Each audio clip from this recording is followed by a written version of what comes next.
Hello, everyone, and welcome to this webinar where we'll talk all about Stacksync and its powerful two-way sync capabilities. Today, I'm joined by Ruben and Alexi, the co-founders of Stacksync, which is a Y Combinator startup based in San Francisco. Before we jump in, let me introduce myself. I am Bosco Domingo. I am a senior software engineer here at Stacksync, today's host, and joining you from rainy Madrid. So without further ado, Ruben, Alexi, please give us a brief intro of yourselves as well, a rundown of what Stacksync's capabilities are. Hey, thank you so much, Bosco, for hosting. My name is Ruben, co-founder and CEO at Stacksync. And so I'm based in San Francisco, and we actually are, yeah, Hey, Bosco. Thanks for hosting. I'm Alex, CTO and co-founder of Stacksync. Yeah, let's get started. Looking forward to see the incredible product that Stacksync is. Sounds good to me. What do you have in store for us today? So today we'll address a very big pain point of our clients, which is how to synchronize HubSpot and Postgres, and actually more precisely, how to handle HubSpot data at scale. Because the HubSpot API is extremely complex, and therefore, it's very hard to actually extract or just enter or read or write data to it when data gets big. If you have a very large HubSpot instance or need to interact data real time, this webinar is for you. Sound good. Sounds good. Do you want to get started? Absolutely. So basically, Stacksync powers real-time and bidirectional sync between enterprise systems and databases, such as HubSpot, Salesforce, NetSuite.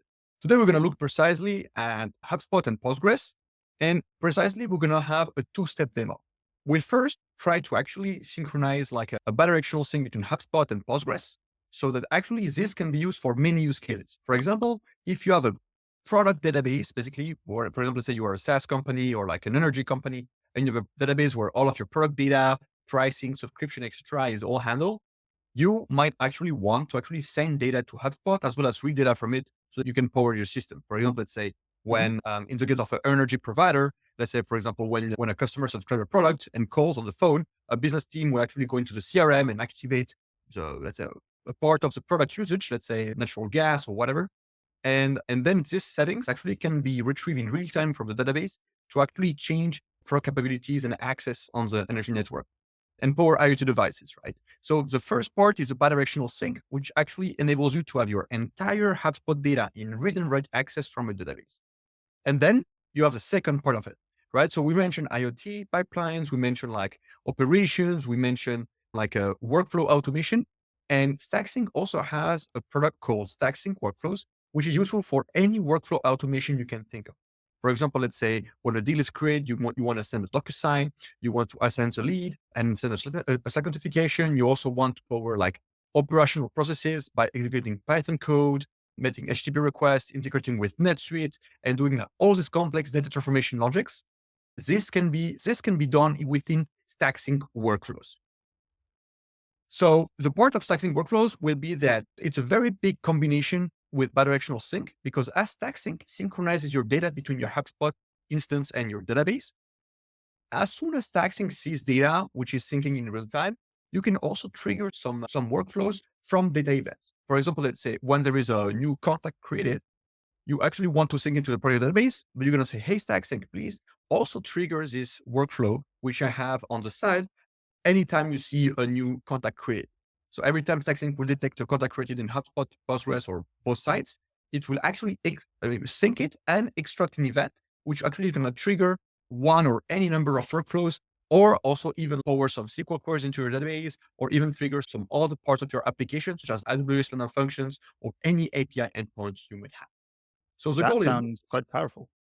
yeah. And this is really powerful as well, because this is really not only an analytics pipeline where you just have data going out of HubSpot in real time, where you can do ETL and reverse ETL, but you also have this very operational component, because this is now real time events data. And because it's so accurate and so real time, you can also power downstream workflows and scripts and any API endpoint. And this is what actually makes this entire integration so complete, because you both have the operational part and as well as the analytic part, which are all included into one bucket, into one very simple architecture, just a bidirectional sync with some workflow automation trigger based on data events. Sounds really good. I'm excited to see what that looks like in the real world. Exactly. And I don't know, Alexi, if you want to add something on this. because actually like Stacksync has really these scalable capabilities, and maybe you have more content about us. Yeah. Thanks, Ruben. So I would really like to build up on what Ruben just said, that if you want to build operational use cases, like for real-time use cases, it's really hard. There is no tool on the market. You need to build in-house code for this. And so the problem is that this like building pipelines, all this integration is not the core of your product. It's just like dirty plumbing. So it's not a big focus. And usually what we have seen in the industry is that companies don't put enough the time to, to create a really like strong integration, really consistent, really reliable. At the end, our customers, they were never really able to build the entire like architecture in-house, or were never be able to build all their like business use cases on top of it because it was not reliable. So now with Stacksync, they can finally like build all the business use cases they wanted like for years. And now it's just all this plumbing, all this dirty plumbing is now massively scalable, massively reliable, and real time. And I for see. our And it's customers, also, it's a big change. and I expect it to be cheaper as well, because a team of engineers cannot be as expensive as the product, can it? Yeah, definitely. It's a very good point too. And so now actually, I suggest guys, like we just jump into a quick technical demo on how this is, because as you pointed out, this bidirectional sync and this workflow automation tool is actually can be done within literally this call. We're going to be able to create like a bidirectional sync and log every event, basically extract all the events which happen, transform the data, and log this into a log change table. This is going to be the use case we're going to tackle today. And this can be done literally within 5 to 7 minutes, which is, as you mentioned, Bosco, much less expensive, like much cheaper than having an engineering team or even a very expensive like in-house code, consultants, or any tooling that you might have to pile up, right? So ETL, reverse ETL, workflow automation, and all these tools have to pile up just to do something which is very simple and which bidirectional sync actually covers natively, right? I suggest to get started. And let's see. So the first use case we're going to build is first a bidirectional sync between Postgres and HubSpot, so that in Postgres we can read and write data. So we're going to explore how this works and to build it, how to set it up, and actually how it works. And then we're going to say for every event which happened on this pipeline, we want to serve, let's say we're a company which is very serious about compliance. So you want to log every event which happens in real time into a database. So you can actually replay, or like you have all of this data just available at hand so you can track. So what's going to happen is that we're going to say, okay, for every event which happened, just triggers this workflow automation, and this workflow automation will transform the data and send it to a changelog table, which is going to store every single event which is tracked across our sync. So now I have a compliance log with like timestamp, the record itself, and everything that changed within that record. Sounds amazing. So let's get started, and I'm going to start sharing my screen. So do you guys see my screen? Yep, all good. Cool. So actually here we can see we are in the Stacksync interface, right? So the first step will be to first create a bidirectional sync. So I have here a HubSpot instance with like 30 contexts. And here I have a database where I can actually see different databases. And here I'm going to have one Postgres database, which is hosted by Supabase, one of the very major Postgres provider on the planet. And we actually have different tables, which are just here because there is a hub somewhere I'm going, right? This can be any tables of yours. So what I'm going to do, I'm going to actually go into Stacksync interface and create a sync in a very few simple steps. So the first thing is that I'm going to select, let's say, the region where I want it to be synced. So we have several regions available. Here I'm going to try to sync in the US. So all my data will be processed in the US, and I will select the two apps which I want to sync. For example, here I will sync like a HubSpot instance and a Postgres database. So let me select my HubSpot instance. I'm just going to connect it new, so actually you guys can see exactly how this works. So I'm just going to have the OAuth, and in one sync, one click, I can actually have access to it. And also my entire HubSpot instance is going to be scanned.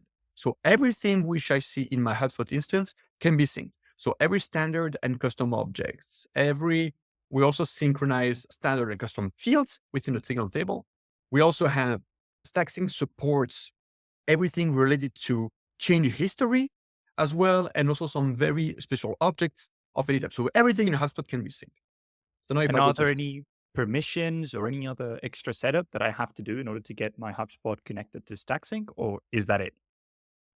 This is just that you just go with your user and you actually just connect. So if your user has API access, all the objects that you have access to as a user will be available into your connection. So if you use HubSpot, if you connect HubSpot in Stacksync with your admin user, you're going to have access to everything. If you have a user which has a restricted scope, this restricted scope will be used. I see. That's good. That's good. So yeah, so actually here I can just rename a connection. I'm going to say, okay, HubSpot connection webinar, right? So this is just like how our connection will just be named. And here I'm just going to select my Postgres database, which I already pre-configured. So you can also just ask your engineers and your team to just configure it for you, and you can just use it here very easily. So this is pretty much it, how it works. So now we have both HubSpot and my Postgres database, which is synced. So that's it. So now I'm going to go to the next step, which is actually to choose which tables I actually want to sync. So for example, here I have all the HubSpot objects, which have been scanned. So you have many. You can see here, you have associations, standard and custom objects, property history, and all that. So That's here, quite a few tables. yeah, it's a lot. It's Yeah, literally a lot. and the API is different for many of them. Like we maybe have 12 different ways of reading these objects. So it's Wow. not like, it's a very dirty API as well. Wow. Mm. So that would take a lot of time to actually set it up yourself. Yeah, way too much. 100%. So here, if you actually check like this mapping, you have different tables.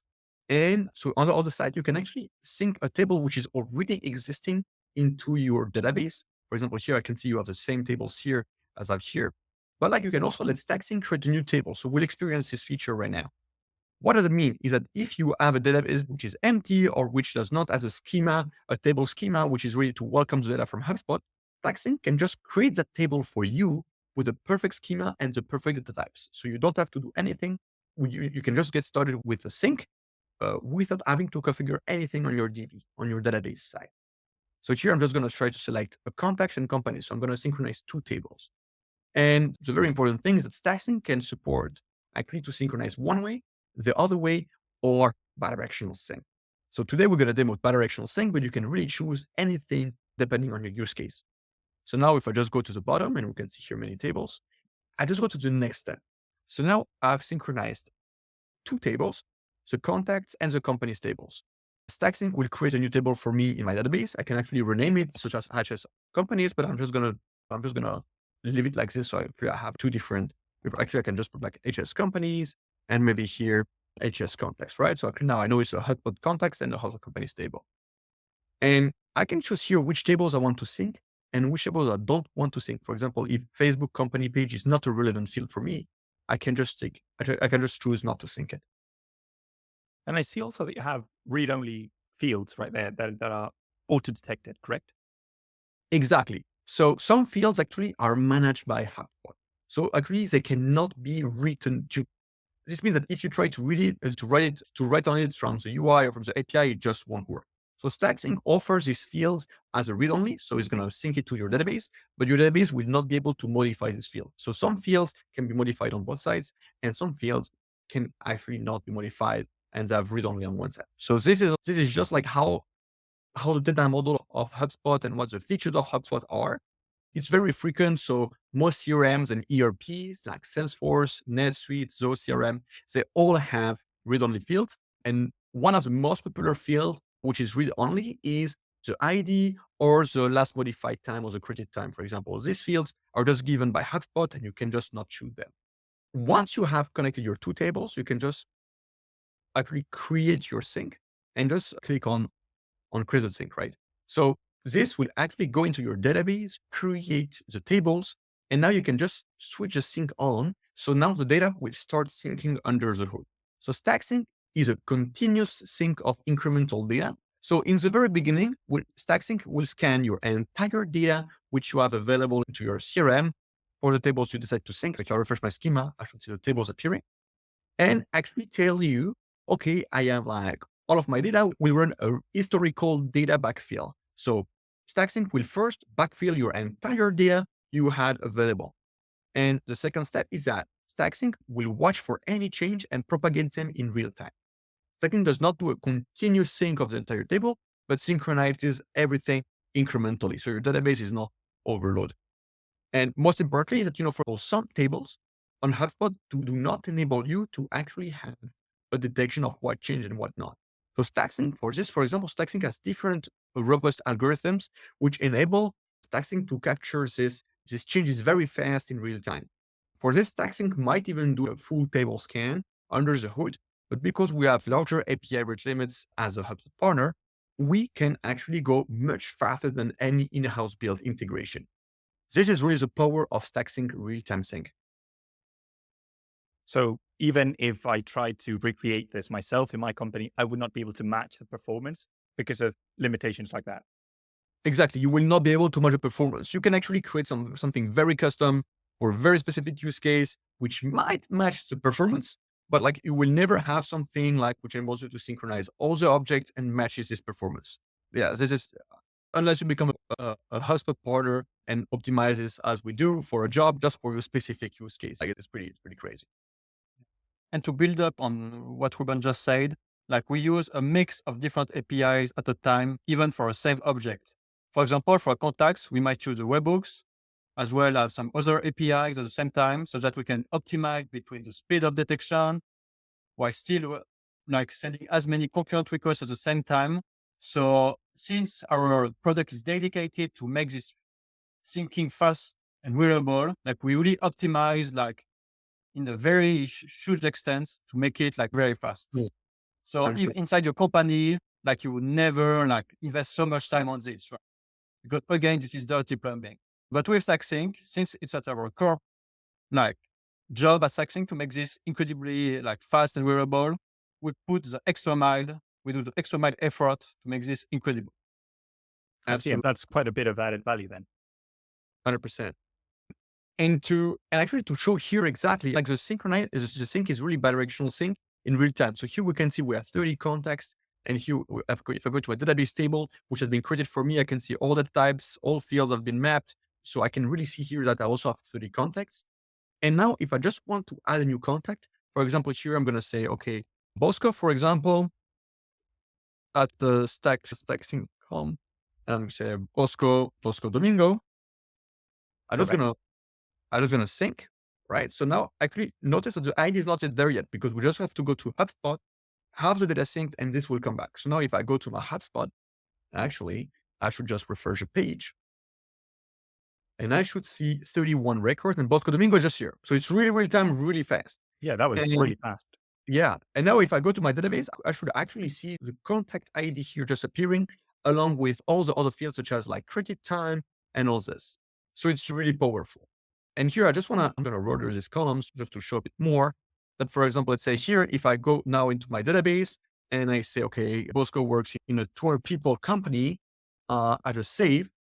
And this will actually so Stacksync will now detect the change, which you can actually see in your sync stats. But like now I just want to show how fast it is. And now if you refresh, you actually see it's just synced right now. It's really fast. And this modifications, the beauty of it is that this works at any scale. So now if I, for example, say I want to modify, let's say people for these companies, I just modify it. So now I'm just like sending all the data. Okay, now it's committed. So I've modified it maybe 40. If I just go to my HubSpot, I should see that many companies with 40 just sync. And this works at any scale, like millions of records per minute, per second, right? Per hour. It's really super fast. And here you can also observe, and this comes with a lot of added features, added value, right? So for example, let's say here you can see like the base statistics with how many records you have on every table, how many issues. And yeah, so this is pretty much like for the core bidirectional sync feature of Stacksync. I see. And one question that I do have, you mentioned that the ID was auto-completed when you created my contact in Postgres, but what would have happened if you had inserted an ID yourself? Exactly. So this actually, it's a very important feature of Stacksync as well, is that if you modify, for example, here for Bosco Domingo, I'm going to modify the ID, right? So I'm going to attempt to actually write a value into a field which is managed by HubSpot because HubSpot gives you the ID. So here, if I modify something, I write just F or something, right? This should be a number. So I'm going to write something like this. Actually, this data will not be able to be written to HubSpot. What's going to happen is that this data will not sync, but it will actually go into what we call the issues table. So you can see that 5 seconds ago, the following records are not writable, an ID with this value.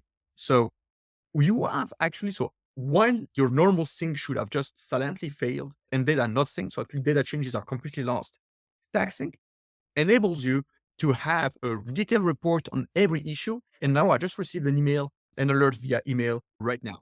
For example, we have the HubSpot ID and the Postgres ID, so you can troubleshoot and identify the records on both sides directly to identify the problem.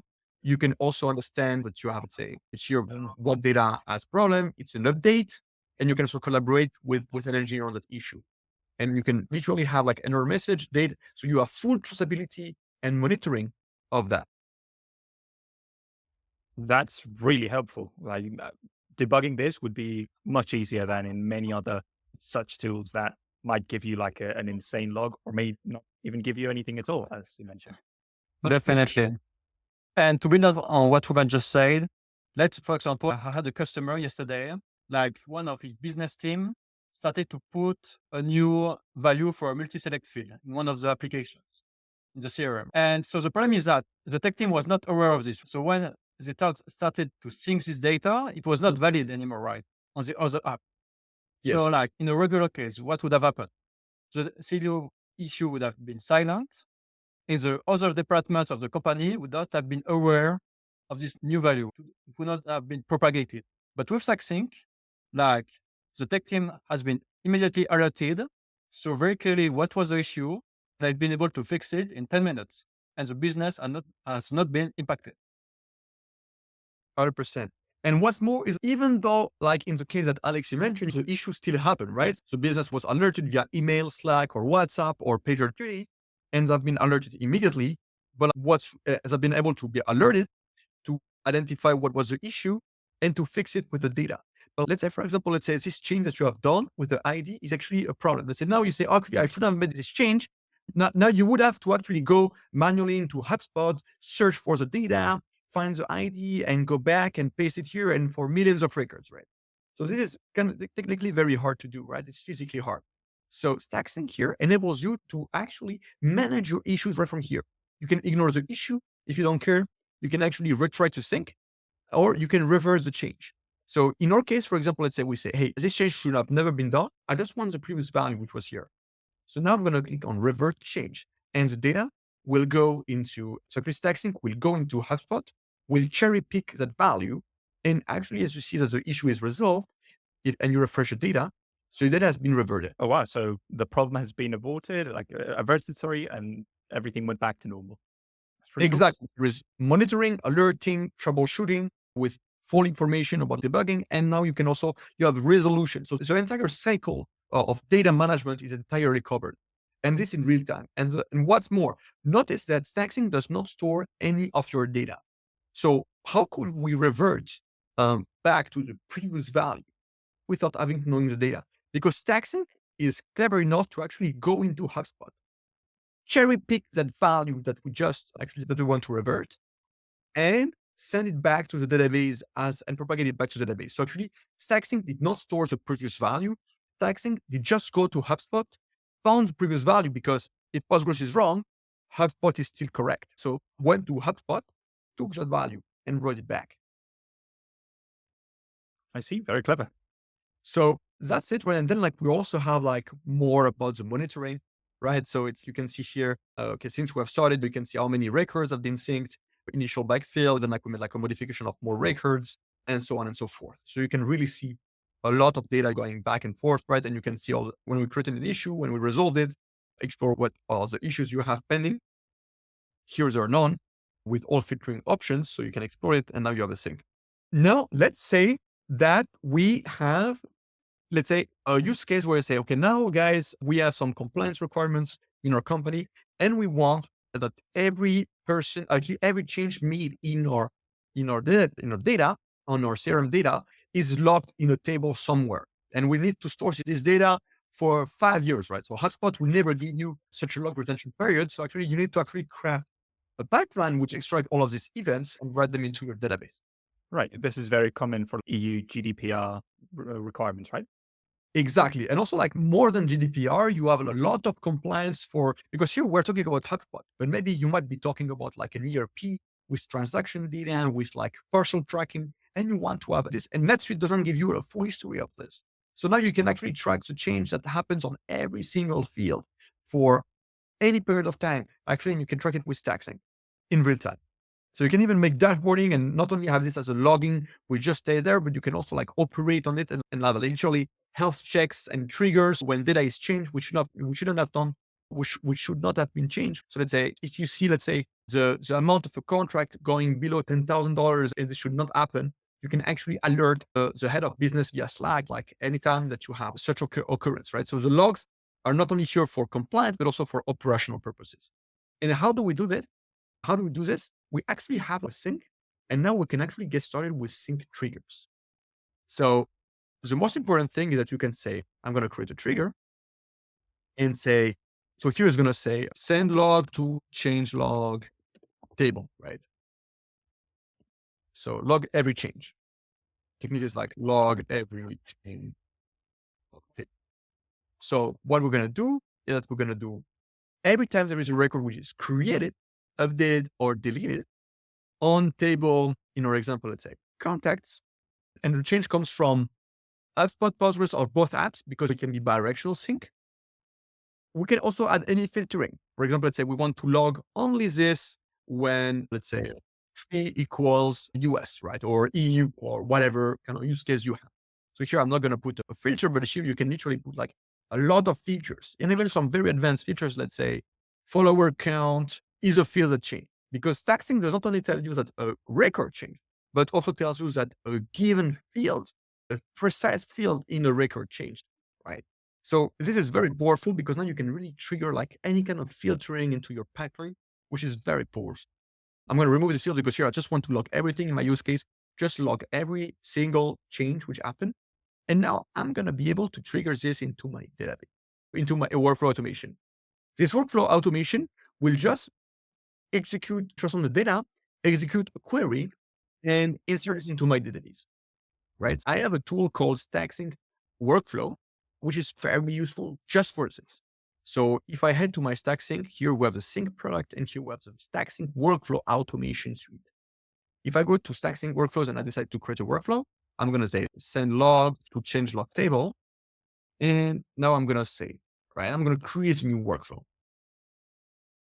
So here is an issue. Actually, I think I have to log out again. I think it's here. Here it's loading. All right. I think I was logged out and logged in.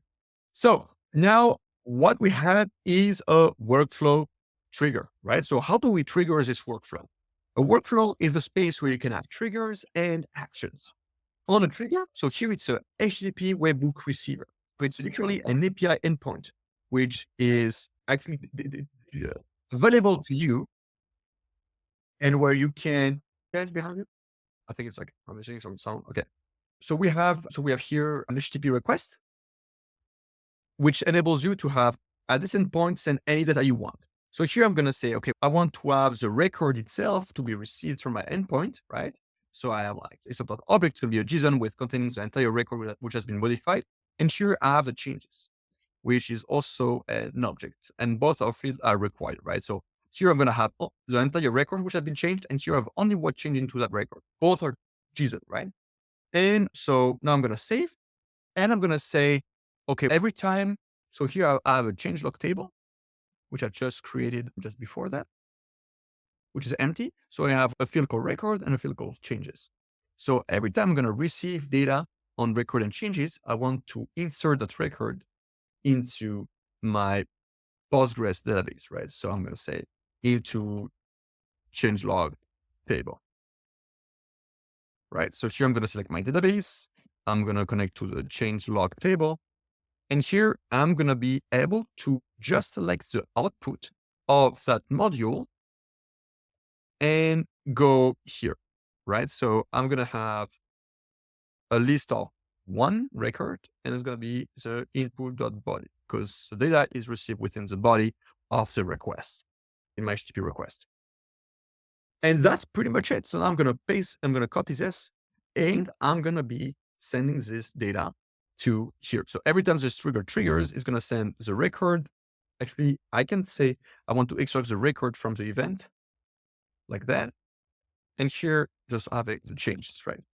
So these are placeholders which are going to be replaced by the Stacksync trigger engine. So every time you have a change, it's going to replace the record by the record and the changes by the changes which are affected. And here, the Postgres column names. So I'm going to create a trigger, and that should be it. Alrighty. Now I'm going to go back to my HubSpot or my database, right? And my workflow engine. So actually here, I can actually create a record and modify something. So here I'm going to say Joseph. It's actually not Joseph, but actually it's like a Josephine, for example. I'm just going to change the name, just wrong data entry. So now this data has been detected. The record has been updated. So Josephine, you can see here it has been just updated. It's very fast. And here the workflow has been triggered. So here, exactly. So here we are both the first way and the second way. So when the record has been changed from Postgres to HubSpot, and when the record has been like some field to say last modified time, I've been updated from HubSpot to Postgres, because you might have some business rules which activate and do some changes on the record when the data is updated. And then this actually changes back and is propagated back to your Postgres. So here I can see, I can have a detailed log view of everything. So I can see here, okay, in the very beginning, I had the changes with the first name has been changed, right? And this is the entire record. This is the entire record, and only the changes have been changed. And on this other record, I can see the last modified time has been changed back from HubSpot to Postgres. And I've logged everything. And now if I go into my changelog table, I should see 2 logs, which have been appeared with only the changes. And now I can make changes like at any scale. So here it's not only 40, but it's like 50, right? Great. Boom. So now it's going to make a few queries, and that should be it actually. So now data should sync in HubSpot. Let's refresh. You can see many 50s. And if I go into my changelog table, I should see many 50s. And that's pretty much it. All right. This is how basically workflows can be triggered from any, if you're order by created date, I can see exactly. So this is like in order. So you can see like the 50s first sync, and then you have the last modified time from HubSpot, which sync back.